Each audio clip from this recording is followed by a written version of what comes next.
जो युद्ध आप देख नहीं सकते हैं, उससे आप कैसे लड़ेंगे? चलिए इस वीडियो में जानते हैं।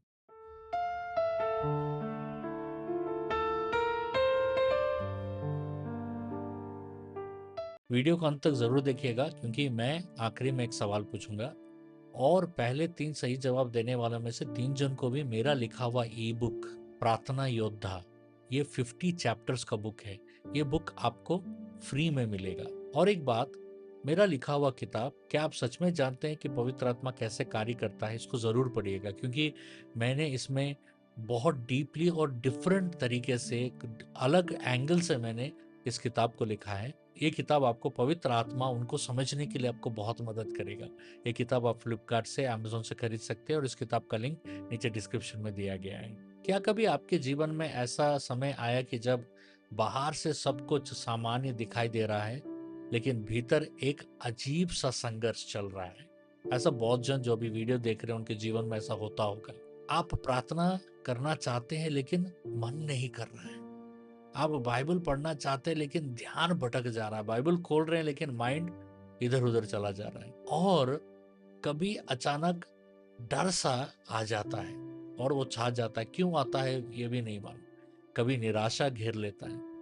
कभी ऐसे विचार आते हैं जो आपको परमेश्वर से दूर ले जाना चाहते हैं। ऐसे विचार आते हैं। ऐसे समय में बहुत से लोग पूछते हैं, क्या ये आत्मिक युद्ध है? Is this spiritual warfare? दूसरी ओर कुछ लोग जीवन की हर समस्या को आत्मिक युद्ध मान लेते हैं। यदि नौकरी चली गई तो शैतान ने किया, यदि बीमारी आ गई तो शैतान ने किया, यदि किसी ने विरोध किया तो शैतान ने किया। ठीक है, होता है कभी कभी, स्पिरिचुअल इन्फ्लुएंस होता है, लेकिन क्या बाइबल वास्तव में यही सिखाता है? आज हम जानेंगे।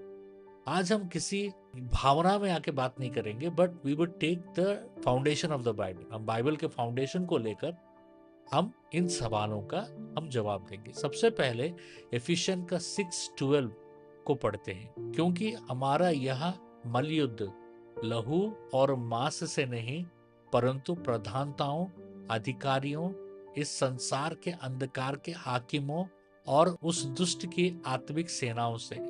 ध्यान दीजिएगा, पौलुस सबसे पहले क्या स्पष्ट करते हैं।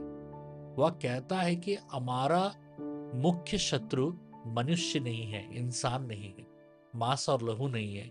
कई बार हम लोगों से लड़ने लगते हैं, जबकि हमारा सबसे बड़ा लड़ाई लोगों से नहीं, बल्कि उस झूठ, प्रलोभन और अंधकार से है जो हमें परमेश्वर से दूर करना चाहता है। लेकिन इस पद को समझने के लिए उसका संदर्भ भी हमें समझना बहुत जरूरी है। जब पौलुस ने एफिशियन को यह पत्र लिखा, तब एफिशियस जादू टोना इन सारी चीजों पर फंसा हुआ था। बहुत से लोग अंधकार के जीवन को छोड़कर मसीह के पास आ रहे थे।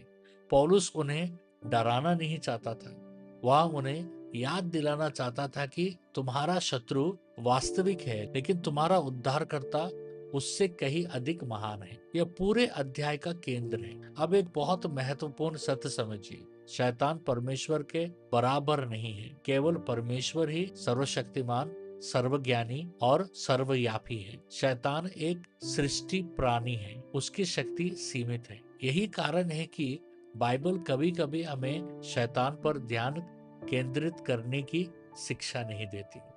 हमारा ध्यान हमेशा मसीह पर होना चाहिए। पहला यूहन्ना 3:8 कहता है, परमेश्वर का पुत्र इसलिए प्रकट हुआ कि शैतान के कामों को नष्ट करे। और कोलोसियों का 2:15 बताता है कि क्रूस पर प्रभु यीशु ने अंधकार की शक्तियों पर जय प्राप्त किया है। इसका अर्थ क्या है? इसका अर्थ यह है कि हम विजय प्राप्त करने के लिए नहीं लड़ रहे हैं, हम उस विजय में खड़े होकर अपनी लड़ाई कर रहे हैं। मतलब हम विजय एक दिन पाएंगे नहीं, हम विजय पा चुके हैं, तो हमारा लड़ाई विजय में खड़े होकर हम लड़ रहे हैं। अब प्रश्न है, यदि मसीह ने विजय प्राप्त कर ली, तो आज आत्मिक युद्ध कहाँ होता है? बाइबल सबसे पहले हमें मन की ओर संकेत करता है। रोमियो का 12:2 कहता है कि हमारी बुद्धि का नया होना आवश्यक है, इंपॉर्टेंट है। और दूसरा कोरिन्थियन 10 को 4 और 5 बताता है कि हमें उन विचारों और तर्कों को गिराना है जो परमेश्वर के ज्ञान के विरोध में उठा है। इसका अर्थ यह नहीं है कि हर विचार दुष्ट आत्मा से आता है, लेकिन इसका अर्थ यह है कि अवश्य है कि आत्मिक युद्ध का एक बड़ा भाग सत्य और झूठ के बीच का संघर्ष है। यही कारण है कि शैतान का सबसे बड़ा हथियार उसकी शक्ति नहीं बल्कि उसका धोखा होता है। उत्पत्ति का 3 अध्याय में उसने हव्वा पर तलवार से आक्रमण नहीं किया। उसने केवल एक प्रश्न पूछा कि क्या सचमुच परमेश्वर ने ऐसा कहा, क्योंकि पहले उसने संदेह उत्पन्न किया, फिर उसने परमेश्वर के वचन को तोड़ा, मरोड़ा और प्रस्तुत किया। अंत में उसने झूठ को सत्य जैसा दिखाया। आज भी उसकी रणनीति बहुत अधिक नहीं बदली है।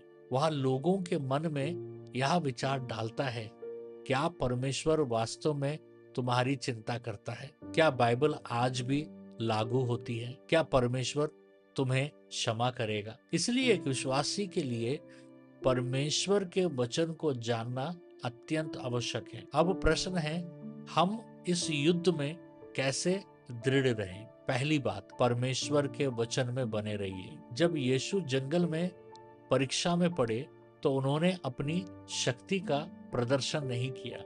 उन्होंने हर बार कहा, लिखा है, क्योंकि प्रभु यीशु मसीह परमेश्वर के वचन के सामर्थ को जानते, उन्होंने परमेश्वर के वचन पर भरोसा किया। यदि हम सत्य को नहीं जानते तो झूठ को पहचान भी नहीं पाएंगे। दूसरी बात, प्रार्थना में बने रहिए। प्रार्थना केवल अपनी आवश्यकताओं की सूची परमेश्वर को देना नहीं है। प्रार्थना का सबसे बड़ा उद्देश्य परमेश्वर के साथ संगति। जितना अधिक हम उसके निकट रहेंगे उतना ही हमारा विश्वास दृढ़ होगा। तीसरा, कलीसिया के साथ जुड़े रहिए। नया नियम हमें कभी अकेला चलने की शिक्षा नहीं देता। परमेश्वर ने हमें एक परिवार दिया है, क्योंकि जब हम एक दूसरे के लिए प्रार्थना करते हैं, एक दूसरे को उत्साहित करते हैं और साथ मिलकर परमेश्वर की आराधना करते हैं, और हम आत्मिक रूप से और अधिक दृढ़ हो जाते हैं। चौथा बात, मसीह की विजय को कभी मत भूलिएगा। देखिए, आप हारे हुए नहीं हैं, आप जीते हुए हैं। आपका युद्ध जीत से लड़ना है। पहला यूहन्ना 4:4 कहता है, जो तुम में है वह उससे बड़ा है जो संसार में है। यह वचन हमें घमंड नहीं बल्कि विश्वास देता है। हम अपने बल पर नहीं बल्कि मसीह की सामर्थ पर निर्भर रहते हैं। इसलिए जब परीक्षा आए, जब प्रलोभन आए, जब निराशा आए, तो सबसे पहले अपनी आंखें परिस्थितियों पर नहीं बल्कि मसीह पर लगाइए। याद रखिए, आत्मिक युद्ध का उद्देश्य हमें डराना नहीं है। उसका उद्देश्य हमें यह सिखाता है कि हम हर परिस्थिति में प्रभु पर निर्भर रहें। आज की शिक्षा से ये 5 बातें याद रखिएगा। पहला, आत्मिक युद्ध वास्तविक है। दूसरा, हमारा मुख्य शत्रु मनुष्य नहीं है। तीसरा, शैतान का सबसे बड़ा हथियार झूठ और धोखा है। चौथा, परमेश्वर का वचन, प्रार्थना और मसीह में स्थिर रहना हमारी सबसे बड़ी सामर्थ्य है।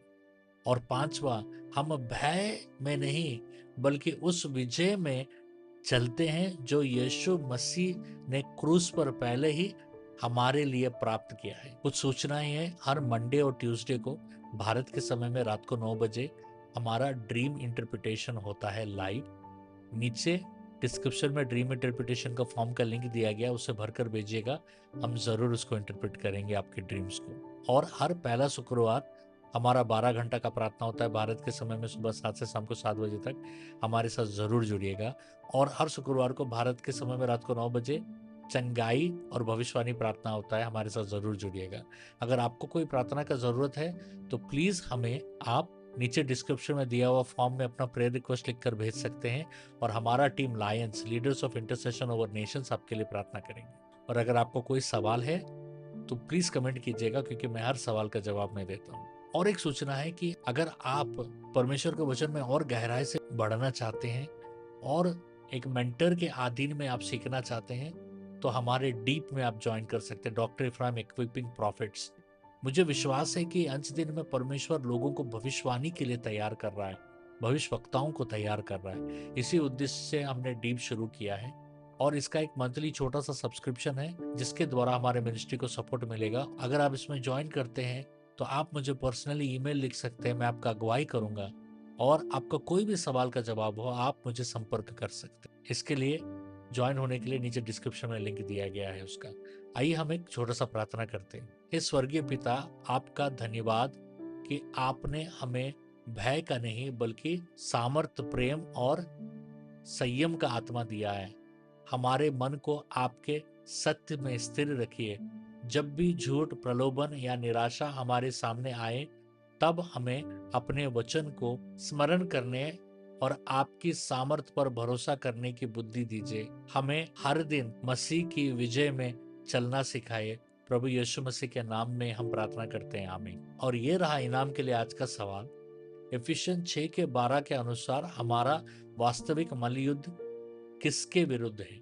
एक लाइन में भी जवाब दे सकते हो और पहले 3 सही जवाब देने वालों में से 3 जन को भी मेरा लिखा हुआ ई बुक प्रार्थना योद्धा जो 50 चैप्टर्स का डीप बुक है आपको इनाम में मिलेगा। और याद रखिए, मैं विनर को कमेंट्स में अनाउंस करता हूँ, प्लीज कमेंट्स चेक करते रहिएगा क्योंकि कमेंट्स में एक लिंक आएगा जो विनर है और उस लिंक को आप भरकर भेजेंगे तो हम ईमेल में आपको वो बुक का लिंक और उसका कूपन कोड देंगे, क्योंकि आपको वो बुक डाउनलोड करना पड़ेगा और हम पूरा इंस्ट्रक्शन देंगे कि कैसा आप उस किताब को डाउनलोड कर सकते हैं। हम अगला वीडियो में फिर मिलते हैं। परमेश्वर आपको बहुत आशीष दे।